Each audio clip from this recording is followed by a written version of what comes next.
Hello, back again. Michael Sneed. We're starting a business from scratch. Today, I'll be talking about changing directions. As you know, I'm the owner of a couple of small business, and the business I'm at currently is an appliance resale store that myself and three other friends got together and started several months ago, and I've been bringing everybody along on the journey so they could see how a business start from scratch, the actual transitions that we go through.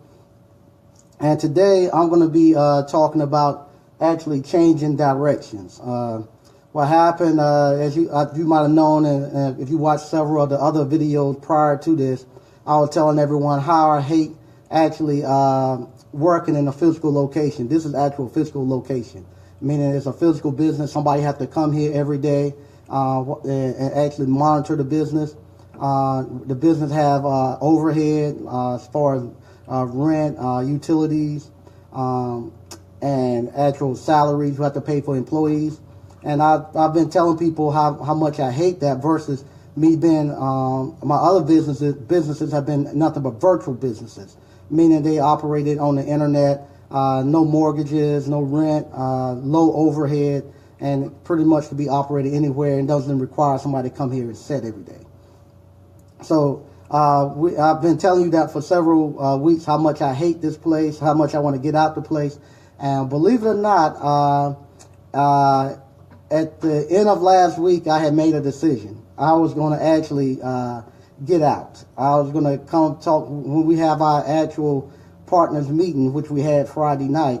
I was going to come to the partners and just tell them, hey, I don't like it. I'm not the one that want to stay in here. I want to get out. So I was going to part ways and just say, hey, I'll pay the money to pay my portion up until the year's end, but I don't want to be a part of it anymore. I want to branch off and go do my own thing and keep operating in the virtual spaces. So that was my decision, and I was pretty much set in stone. That's what I was going to do. But what happened, every year, it's a couple of books I read every year, the beginning of the year, to actually get me refocused and get me re-energized so I can keep, I can be on task for the remainder of the year. And one of those books I read is Up From Slavery from Booker T. Washington. So this week I was reading Up From Slavery, and I got to the point where Booker T and them, they needed bricks to make to build buildings on the campus. And Booker T was trying to figure out how to make bricks. And like he said, making bricks with straw is hard, but trying to make bricks with no money and no straw or anything is extremely hard. So what he was doing, he was trying his hardest to learn how to make bricks so they could have bricks to build their school. And every time they would build this oven to cure the bricks, it would fall apart or the fire would go out and all the money they had spent on materials would be wasted. And it got to the end where he was down to nothing. All he had was his watch. And he had to walk about 20 miles to the next city to pawn his watch to buy money to put back in to try to make one last batch of bricks. And everybody was telling him, don't do it. It's a waste of time. Just forget about it. We done wasted too much money in it. But he was steadfast that he was going to make those bricks. So he went, pawned his watch, went back, bought the materials, rebuilt the oven, put the bricks in, and guess what? The next morning they had bricks. And from that point on, they had a whole industry where they supplied most of the bricks in that whole area for everybody, not only to build their schools, but to supply it to the different people within the township. They created an industry of selling bricks. And I thought to myself, I said, okay, Mike Sneed, you always telling people they got to stick through it, even if they don't like it, to get to the other side. And then I thought about with my other businesses, I had went through the same thing. Plenty of times I wanted to stop because it was easier to stop than to figure out the problems within the business and to get the business to produce what you want. So I say, okay, you telling people the joys of going through a business and how to start a business. If you were to just walk away and do something that you currently can do easily and master, you wouldn't actually be showing them the real deal of how to do it and how to stick through the hard times. So what I decided to do, hey, I'm going to stick in here and do it. So we got together, my partners and I did, and everybody admitted, hey, we haven't quite gave the business the attention that it needed. And so what we're going to do, we sat down and we planned out everything this business needs in order for it to succeed and give us the results that we wanted. And what happened, where I thought, when I'm talking to other people, I hadn't been in conversation with other business people. You get all the negative stuff. Just stop. It ain't worth it. You're wasting too much time. It's taking too much time and effort. Get away from it. I talked to the business people. My group, it was amazing because everybody was on the same page. Everybody knew exactly what this business needed, and everybody knew that we had been neglecting it. You know, one of my partners, he's doing a big renovation down in a couple of jails down in Charlotte, so he hasn't been able to get up here for a couple of months. Another partner, with two of my other partners, they're building a restaurant at this time, and they also are building a big sports complex that they're going through. So they haven't been here, Tom. And my other businesses, I've brought in a new crews, removed crews, and that's been taking my attention. So this business just been sitting here, but even though nobody's been here with their hands on it, it's been paying the bills and it's been supplying employment for several people. And it's just been maintaining itself. So we came up with an action plan of what we're going to do and how we're going to implement it over the next 3 months. And I'm energized again, ready to go. So now we coming back and we're gonna bring new life into here. We got a lot of new stuff that's gonna be coming in here. We got some cell phones we're gonna be putting in here. So we can sell cell phones. We're gonna have. Excuse me, I see some people might be looking like to come in, but we're closed. We're gonna be selling cell phones in here. We're gonna be selling mattresses. We got lawnmowers that we're gonna be putting in here.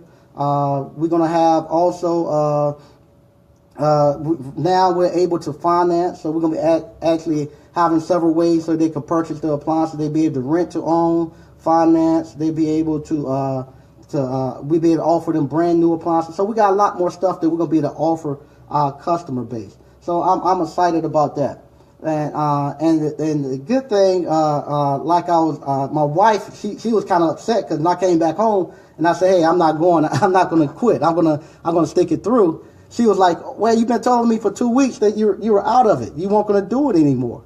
I said, true, but I got there and we got to talking, and it's new life there, and I want to try this and see how it goes. And we all agree after we get to a certain point, if it doesn't get to where we want it at and it doesn't go the way we want it at, then we might look to sell it, or we might let somebody else take it over. But I said, let's try this. I think it's going to work.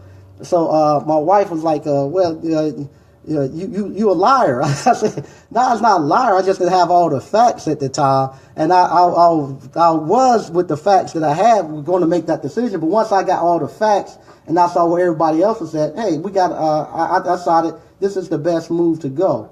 And that's one of the things with a business. If you're actually the business owner, you get to make those decisions. It's not like if you have a job and you go there to the job and the job suck and you don't like dealing with the management and whatnot. There's nothing you can do about it. All you can do is just take it or quit.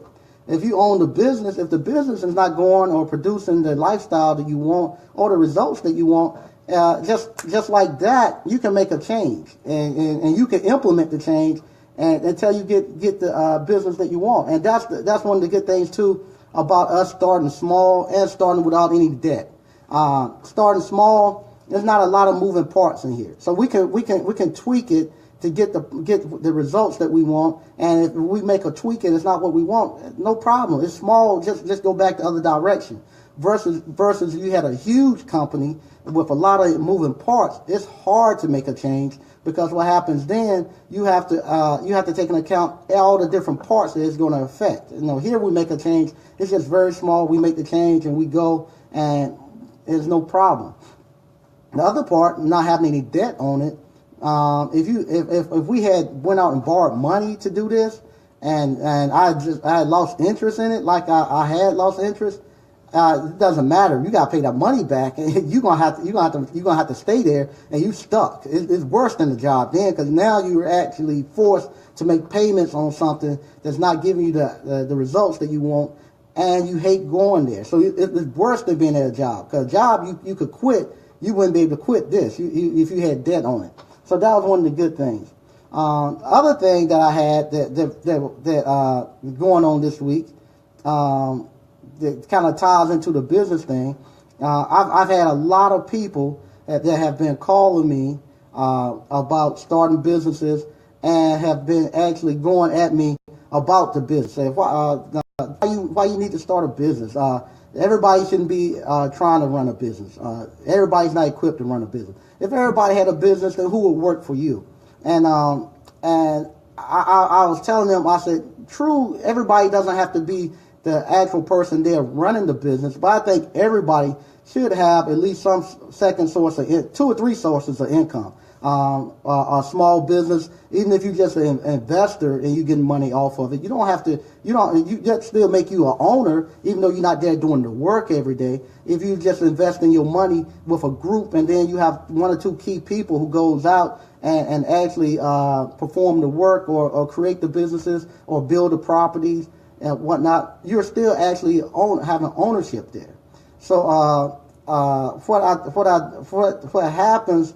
A couple of my friends that one time I told you we had this group that wanted to start they wanted me to show them how to start a business, and you might have seen it. I was going to do a non-emergency medical transportation company. Well, that group has came back again, and they want to know why I walked away from them. I said, hey, nobody was showing up. I was the only person on the conference call. Nobody was bringing material back. So I dropped it because you didn't want to go. So now they're saying, hey, we ready to go. So what I told them, I said, the problem is I keep talking to y'all about businesses, and I'm trying to show y'all hands-on, like here at the store, hands-on. But they really still don't get to see it. They really don't know how business look, how it looks to see men building up a community. We never get to see that. A lot of times it could stem from the fact that we have a lot of, unfortunately, we have a lot of single parent households now, and you don't get a lot of interaction with men. So men have actually lost the art of building up their community in African American communities. Let me say that. Other communities it's still very prevalent. But in African American communities, you don't get to see a lot of men that actually building up their communities. So what happened when you see, not tell them as African American men, we gotta be building stuff. They don't know what it looks like. They thinking building means we go not to knock churches or anything. We go to the church, we sit down, and we talk about Black Wall Street. We talk about Tulsa. We talk about all the stuff that we used to do, or we talk about all the stuff that's keeping us from doing this, or we just talk. We bring somebody in to talk to us about how things look, or we bring a businessman in and put them in front of people and say, this is what a businessman look like, but nobody never get their hands dirty. So what I decided to do, I asked my business partners, because they're building a lot of stuff. I mean, they're building. It's crazy how much stuff they are building. And my business partners, not only are they building their community, but they're actually employees at other corporations. So it actually lines up more with what those guys in that group are and my friends are, where they don't want to leave their corporate jobs, but they want to start building something or getting into business. So what I asked my business partners, hey, it would be okay, because what my business partners do, they go out on Saturday mornings from like 9 o'clock in the morning to about 7 o'clock at night. They just ride around to all their businesses, all their construction sites, everything that they own, and they're just checking on stuff, and they have their meetings there on site. So I said, is it okay if I bring my group and we just tag along and they can see y'all, see how y'all are building, and interact and talk to y'all, and they can see that y'all not anything special. They have the same powers that y'all have, where they can see people who go to work every day, but on weekends they're getting together, getting in the van, and the men are riding out, looking at the hospitals they're building, looking at the sports centers that they're building, looking at the restaurants, looking at the convention centers that they're building. They're doing it with their own money, and they're pulling their resources together where they got a network. Everybody goes to work, but on Saturday, that's their job. They go out there and they look at the stuff that they're building. I say, I want us to just tag along with you so they can see that and they can see how it look. Because what happened, I was looking at an interview that what's the name? I forget. Master P. Percy Miller. He was doing, and he was talking about one time when he was real big in the rap game and stuff. Big in the rap game. He actually went to meet with Warren Buffett and Donald Trump. And here he is. He said he had gold on his ceiling, had all these nice cars, had all this stuff. He thought he was doing fairly well. But when he getting into the car with Donald Trump and with Warren Buffett, and they start riding through the city, and they showing them the buildings that they own, the businesses that they own, all the stuff that they own and control. He said he went home and said he poor. He ain't doing nothing. He had to go back and recheck his game, and that's what happened to me. The same thing when I first started hanging with Abdul and them, my business partners. I had to go back and recheck my game because I said, yo, I'm not doing anything. These guys are knocking it out the box. And I think that's what we need to have. We need to go see how the other people do, because we think we're doing okay with the stuff that we're doing, but we see what the other groups are doing and how they're building their communities, and they're not waiting. It's nice that I like history. Like I said, me reading history, reading about Booker T last week and how he making those bricks. It forced me to get myself realigned and come back in here and as I say, make some bricks here in this store. But you can't just sit there and just analyze history all the time. At some point in time, you're going to have to get your hands dirty, go out there and do what they done and reenact it. We can't just keep sitting here talking about it and never do anything. So that's where I'm at this week.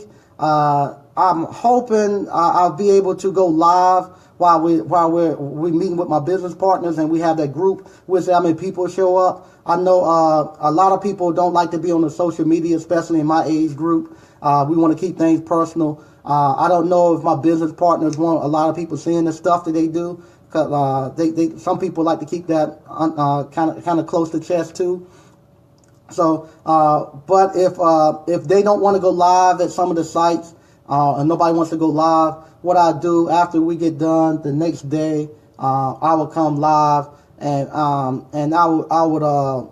give y'all like a brief overview of how that went, and maybe going forward, if they decide that they want to start doing something like that. One of my business partners, he asked me and said, I'll show y'all how to build your community and show y'all how to get your network together and show y'all how to pool your resources. So he signed on because he wants to see us go. And for some reason, I don't know why, but he actually believes in me. So I'm happy about that. So he's willing to mentor us and get us up and going.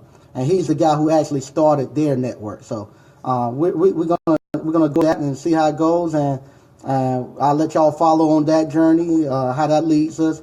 And the changes that we're doing here, a lot of them I would like to tell you today, but I want to be fair to the employees and the other people that are involved here. I got to meet with them tomorrow. After I meet with them and we start implementing them and they start moving out, what I'll do, I'll give you another video of showing you how we were doing things, how we're doing things now, the differences, and why we made those decisions. And we'll see, and then y'all be able to see if it actually works, if it didn't work, how we came with the decisions to do that, and you can follow that transition too. So once again, thank y'all for letting me have a little bit of your time. If you enjoyed, just like it, let people know. And if you got any questions, send me an email or a call. If those that have my number, if you don't have a number and you want to talk, send me a message and I'll send you my number. We'll talk, and I'll get ready to go get ready for the Super Bowl. So y'all have a good day, and thank y'all for joining.